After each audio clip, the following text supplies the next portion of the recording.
తెలంగాణలో అధికార మార్పిడి జరిగి 6 నెలలు పూర్తయింది. 10 ఏళ్ల పాటు అధికారంలో ఉన్న భారత రాష్ట్ర సమితి ప్రతిపక్షంలోకి మారింది. ఎంపీ ఎన్నికల్లో ఒక్కటి కూడా దక్కకపోవడంతో గులాబీ శ్రేణుల్లో నిరాశ ఆవరించింది. దీంతో పార్టీని అట్టడుగు స్థాయి నుంచి బలోపేతం చేయాలని కేసీఆర్ నిర్ణయించారనే వార్తలు వినిపిస్తున్నాయి. సంస్థాగతంగా జరిగే మార్పుల్లో ఎటువంటి నిర్ణయాలు ఉండబోతున్నాయి? అసలు కేసీఆర్ ఆలోచన ఏంటి? Watch the story. గులాబీ శ్రేణుల్లో తిరిగి ఉత్సాహం నింపాలని, గ్రామస్థాయి నుంచి రాష్ట్ర స్థాయి వరకు పార్టీని బలోపేతం చేయాలని బీఆర్ఎస్ అధినేత కేసీఆర్ నిర్ణయించారు. అసెంబ్లీ, పార్లమెంటు ఎన్నికల ఫలితాల తర్వాత పార్టీ పరిస్థితిపై గులాబీ పార్టీ అధిష్టానం ఓ అంచనాకి వచ్చింది. పూర్తిస్థాయి కమిటీలు లేకపోవడంతో నష్టం జరుగుతోందని, పార్టీ కోసం మొదటి నుండి పనిచేస్తున్న వారికి బాధ్యతలు అప్పగించాలనే చర్చ పార్టీ వర్గాల్లో జరుగుతోంది. పార్టీ అనుబంధ కమిటీలను సైతం పూర్తి స్థాయిలో నియమించి క్యాడర్ని యాక్టివేట్ చేయాలని చూస్తోంది. క్యాడర్కు శిక్షణ ఇవ్వడంతో పాటు కాంగ్రెస్ ప్రభుత్వ వైఫల్యాలను ఎప్పటికప్పుడు ప్రజల్లోకి తీసుకెళ్లేలా ప్లాన్ చేయబోతోంది. జిల్లాల్లో బలమైన నేతల్ని గుర్తించి బాధ్యతలు అప్పగించేందుకు గులాబీ పార్టీ కసరత్తు చేస్తోంది. బీఆర్ఎస్ పార్టీ జిల్లా కమిటీలను 2022 జూన్లో ప్రకటించారు. ఇందులో ఆసిఫాబాద్, నిర్మల్ జిల్లాల అధ్యక్షులు పార్టీ మారడంతో అక్కడ ఖాళీ ఏర్పడింది.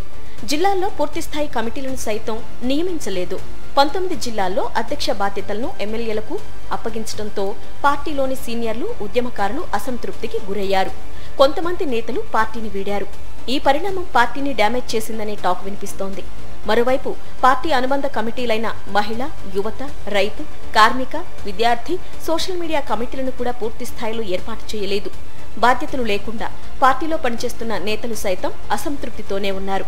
అదేవిధంగా నియోజకవర్గ, మండల, గ్రామ స్థాయిలో సైతం అధ్యక్షుడిని మాత్రమే నియమించి కార్యవర్గాన్ని ఏర్పాటు చేయలేదు.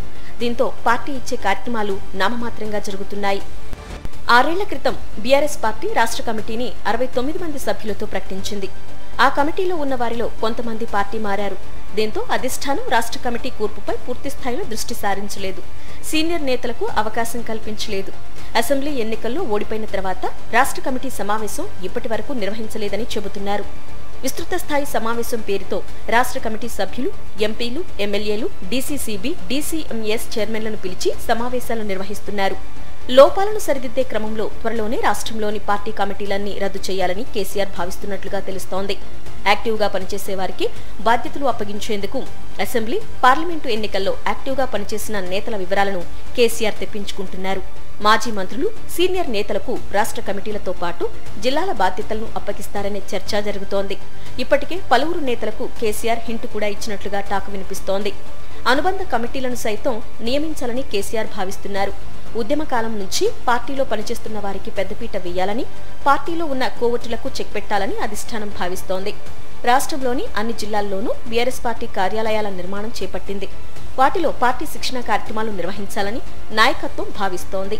పార్టీని సంస్థాగతంగా బలోపేతం చేస్తేనే రాబోయే స్థానిక సంస్థల ఎన్నికల్లో మెజారిటీ స్థానాల్లో విజయం సాధించడానికి అవకాశం ఉంటుంది. క్యాడర్ను కాపాడుకునేందుకు బీఆర్ఎస్ పార్టీ ప్రక్షాళనకు శ్రీకారం చుట్టారు గులాబీ దళపతి కేసీఆర్. అన్ని జిల్లాల్లోనూ పార్టీ వర్కింగ్ ప్రెసిడెంట్ కేటీఆర్ పర్యటించేలా ప్రణాళికలు రూపొందిస్తున్నారు. పార్టీ శిక్షణ కార్యక్రమాలతో పాటు జిల్లా కేంద్రాల్లో మీడియా సమావేశాలు ఏర్పాటు చేసి రాష్ట్ర ప్రభుత్వ వైఫల్యాలపై చేపట్టబోయే నిరసన కార్యక్రమాల్లో కేటీఆర్ ప్రత్యక్షంగా పాల్గొనేలా ప్రణాళికలు రూపొందిస్తున్నారు. రాష్ట్ర పార్టీ ఆఫీసుకు వచ్చిన అగ్రనేతలను కలిసే అవకాశం ఉండడం లేదని ఇప్పటికే కార్యకర్తలు అసంతృప్తితో ఉన్నారు. దీంతో కార్యకర్తల సమస్యలను నియోజకవర్గ, జిల్లా స్థాయిలో పరిష్కరించే విధంగా చర్యలు ఉంటాయనే చర్చ జరుగుతోంది.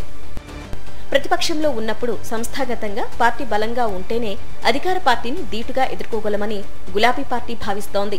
అందుకోసం సమర్థవంతమైన నేతలకు పార్టీ పదవులు ఇవ్వాలని నాయకత్వం భావిస్తోంది. సంస్థాగత నిర్మాణం, కమిటీల పునర్నిర్మాణం బీఆర్ఎస్ పార్టీకి పూర్వ వైభవం తీసుకువస్తుందా అనేది చూడాలి.